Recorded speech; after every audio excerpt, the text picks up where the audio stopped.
नाथियों का विश्व दृष्टिकोण। नाथियों ने जो अपराध किए वे खास तरह की मूल मान्यताओं, एक खास तरह के व्यवहार से संबंधित थे।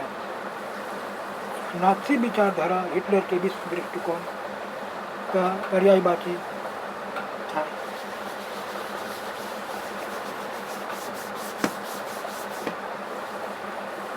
इस विश्व दृष्टिकोण में सभी समाजों को बराबरी का नहीं था। वे नस्ली आधार पर या तो बेहतर थे या कमतर थे। इस नजरिए में ब्राउन, नीली आंखों वाले, नॉर्डिक, जर्मन और सबसे ऊपरी यहूदी सबसे निचली पैदा कर आते थे। यहूदियों को नस्ल विरोधी यानी आर्यों का कट्टर शत्रु माना जाता था। बाकी तमाम समाजों को उनके बाहरी रंग रूप के हिसाब से जर्मन, आर्यों और यहूदियों के बीच रखा गया था। हिटलर की नस्ली सोच चार्ल्स डार्विन और हर्बर्ट स्पेंसर जैसे विचारकों के सिद्धांतों पर आधारित थे। डार्विन प्रकृति विज्ञानी थे।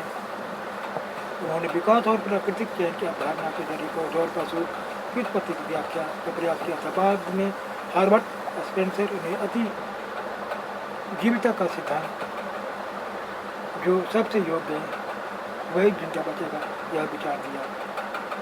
इस विचार का मतलब था कि जो प्रजातियाँ बदलती हुई वातावरणीय परिस्थितियों के अनुसार खुद को ढाल सकती है वही पृथ्वी पर जिंदा रहती है।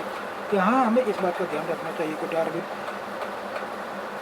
ने चयन के सिद्धांत को एक विशुद्ध प्राकृतिक प्रक्रिया कहा था और उसमें इंसानी हस्तक्षेप की दखल कभी नहीं की।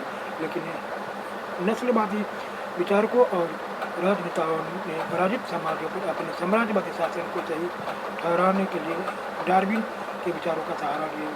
नाथियों की दलील बहुत सरल थी। जो नस्ल सबसे ताकतवर है वह जिंदा रहेगी, कमजोर नस्लें खत्म हो जाएगी और नस्ल सर्वश्रेष्ठ है ये उसे अपनी शुद्धता बनाए रखनी है, ताकत हासिल करनी है और दुनिया पर वर्चस्व कार्य करना है।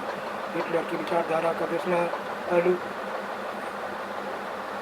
लेवेंसट्राउम या जीवन परिधि की भू राजनीतिक अवधारणा से संबंधित था। वह मानता था कि अपने लोगों को बसाने के लिए ज़्यादा से ज़्यादा इलाकों पर कब्जा करना जरूरी है। इससे मातृ देश का क्षेत्रफल भी बढ़ेगा और नए इलाकों में जाकर बसने वालों को अपने जन्म स्थान के साथ गहरे संबंध बनाए रखने में मुश्किल भी पेश नहीं आएगी। हिटलर की नज़र में इस तरह जर्मन राष्ट्र के लिए संसाधन और बेहिसाब शक्ति इकट्ठा की जा सकती थी। पूर्व में हिटलर जर्मन सीमाओं को और फैलाना चाहता था ताकि सारे जर्मनों को भौगोलिक दृष्टि से एक ही जगह इकट्ठा किया जा सके। पोलैंड इस अवधारणा की पहली प्रयोगशाला बनी। नस्लवादी राज्य की स्थापना।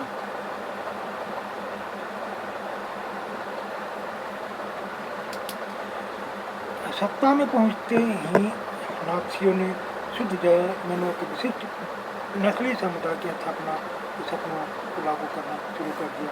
सबसे पहले उन्होंने विस्तारित जर्मन साम्राज्य में मौजूद उनतम समाजों या नस्लों को खत्म करना शुरू किया जिन्हें वे अवांछित मानते थे। नाथी शुद्ध और स्वच्छ नॉर्डिक आर्यों का समाज बनाना चाहते थे। उनकी नज़र में केवल ऐसे लोग ही वांछित थे, केवल ये ही लोग थे जिन्हें तरक्की और वंश विस्तार के योग माना जा सकते थे, बाकी सब अवांछित थे। इसका मतलब यह निकला कि ऐसे जर्मनों को भी जिंदा रहने का कोई हक नहीं जिन्हें नाथी अशुद्ध या असमान मानते थे। यूथ नेजिया दया मृत्यु का कार्यक्रम के तहत बाकी नाथी अफसरों के शासक हेलमुट के पिता ने भी असंख्य ऐसे जर्मनों को मौत के घाट उतारा था जिन्हें वह मानसिक या शारीरिक रूप से अयोग्य मानते थे। केवल यहूदी नहीं जिन्हें अवांछितों की श्रेणी में रखा गया, इसके अलावा भी कई नस्लें थी जो इसी नियति के लिए अभिशप्त थी। जर्मनी में रहने वाले जिप्सियों और आज से तो कि पहले तो जर्मन नागरिकता छीन ली गई और बाद में उन्हें मार दिया गया। रूसी और पोलिश मूल के लोगों को भी मनुष्य से कमतर माना गया। जब जर्मनी ने पोलैंड और रूस के कुछ हिस्सों पर कब्जा कर लिया तो स्थानीय लोगों को भयानक परिस्थितियों में गुलाम की तरह काम पर झोंक दिया गया। उन्हें इंसानी बर्ताव के लायक नहीं माना जाता था। उनमें से बहुत सारे बेहिसाब काम के बोझ में भूख से मर गए। नाज़ी जर्मनी में सबसे बुरा हाल यहूदियों के प्रति नाज़ियों की दुश्मनी का एक आधार यहूदियों के प्रति ईसाई धर्म में मौजूद परंपरागत घृणा थी।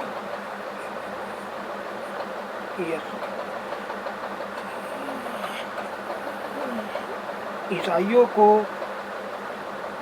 उनका आरोप था कि ईसा मसीह यहूदियों ने मारा था। ईसाइयों की नज़र में यहूदी आर्तन हत्यारे और सूदखोर थे। मध्यकाल तक इनको जमीन का मालिक बनाने की मनाही थी। ये लोग मुख्य रूप से व्यापार और धन उधार देने का धंधा करके अपना गुजारा चलाते थे। वे बाकी समाज से अलग बस्तियों में रहते थे जिन्हें घेटो यानी डड़बा कहा जाता था। नस्ल संहार के जरिए ईसाई बार बार उनका सफाया करते रहते थे। उनके खिलाफ जब जब सम्मिलित हिंसा की जाती थी और उन्हें उनकी बस्तियों से खिचड़ दिया जाता था। लेकिन ईसाइयत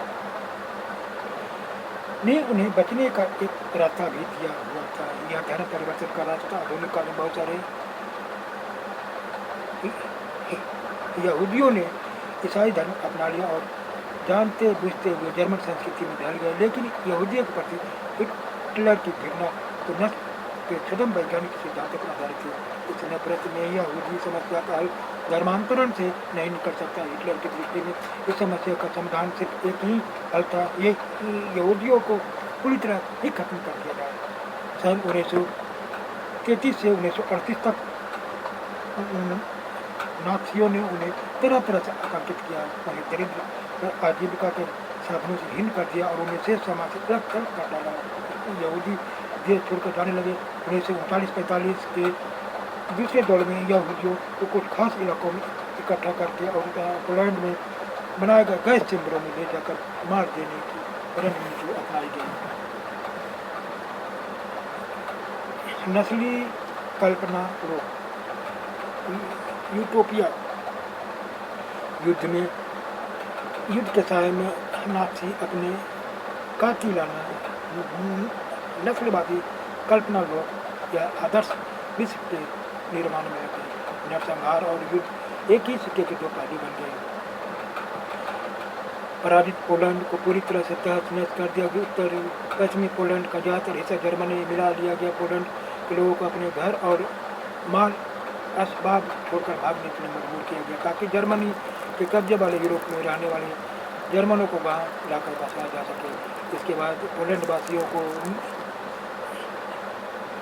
मवेशियों की तरह खदेड़कर जर्मन गवर्नमेंट नामक दूसरे हिस्से पहुँचा दिया गया। जर्मन साम्राज्य में तमाम आबादी तत्वों को जनरल गवर्नमेंट नामक इसी इलाके में लाकर रखा जाता था। पोलैंड के बुद्धिजीवियों को बड़े पैमाने पर मौत के घाट उतार दिया गया। यह पूरे पोलैंड के समाज को बौद्धिक और आध्यात्मिक स्तर पर गुलाम बना लेने की चाह थी।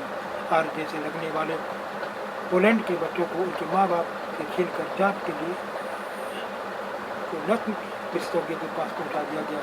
अगर वे नस्ली जांच में कामयाब हो जाते तो उन्हें जर्मन परिवार में पाला जाता और अगर ऐसा नहीं होता तो उन्हें अनाथ आश्रमों में डाल दिया जाता जहाँ उनमें से ज़्यादातर मर जाते थे। जनरल गवर्नमेंट में कुछ विशाल घेटों और गैस चैम्बर होते, इसीलिए यहाँ यहूदियों को बड़े पैमाने पर मारा जाता था। मौत का सिलसिला। पहला चरण 1933 से 1939।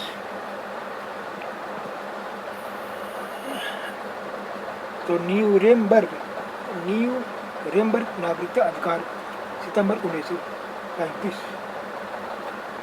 जर्मनी या उसे संबंधित रक्त वाले व्यक्ति ही जर्मन नागरिक होंगे और उन्हें जर्मन साम्राज्य का संरक्षण मिलेगा। यहूदियों और जर्मनों के बीच विवाह पर पाबंदी। यहूदियों और जर्मनों के बीच विवाहेतर संबंध को अपराध घोषित कर दिया गया। यहूदियों द्वारा राष्ट्रीय ध्वज फहराने पर पाबंदी लगा दी गई। अन्य कानूनी उपाय, यहूदी व्यवसायों का बहिष्कार, सरकारी सेवाओं से निकाला जाना, यहूदियों की संपत्ति की जब्ती और बिक्री। इसके अलावा नवंबर 1938 के नरसंहार में यहूदियों की संपत्ति को तहस नहस किया गया, लूटा गया, उनके घरों पर हमला हुए, यहूदी प्रार्थना घर जला दिया गया और उन्हें गिरफ्तार किया गया। इस घटना को नाइट ऑफ ब्रोकन ग्लास के नाम से याद किया जाता है। दूसरा चलन दड़बा बंदी, यानी तुम्हें हमारे बीच रहने का कोई हक नहीं। सितंबर 1941 में से सभी यहूदियों को हुक्म दिया गया कि वह डेविड का पाला सितारा अपने छाती पर लगा कर रखेंगे। उनके पासपोर्ट, तमाम कानूनी दस्तावेजों और घरों के बाहर भी यह पहचान चिन्ह छाप दिया गया। जर्मनी में उन्हें यहूदी मकानों में और पूर्वी क्षेत्र के लोदज और बारसा जैसे घेटू बस्तियों में कष्टपूर्ण और दरिद्रता की स्थिति में रखा जाता था। ये बेहद पिछड़े और अति निर्धन इलाके थे। घेटों में दाखिल होने से पहले यहूदियों को अपनी सारी संपत्ति छोड़ देने के लिए मजबूर किया गया। कुछ ही समय में घेटू बस्तियों में वंचना, भूखमरी, गंदगी और बीमारियों का साम्राज्य व्याप्त हो गया। तीसरा चरण सर्वनाश, 1941 के बाद तुम्हें जीने का अधिकार नहीं। समूचे यूरोप के यहूदी मकानों, यातना गृहों और घेटो बस्तियों में रहने वाले यहूदियों को मालगाड़ियों भर भर कर मौत के कारखानों में लाया जाने लगा। पोलैंड और अन्य पूर्वी इलाकों में मुख्य रूप से बेल्जियम, ऑस्विट्ज, सोबिबोर, त्रेम्बलिंका, चेलमनो तथा मायदाने में उन्हें गैस चैम्बरों में झोंक दिया गया। औद्योगिक और वैज्ञानिक तकनीकों के सहारे बहुत सारे लोगों को पलक झपकते मौत के घाट उतार दिया गया।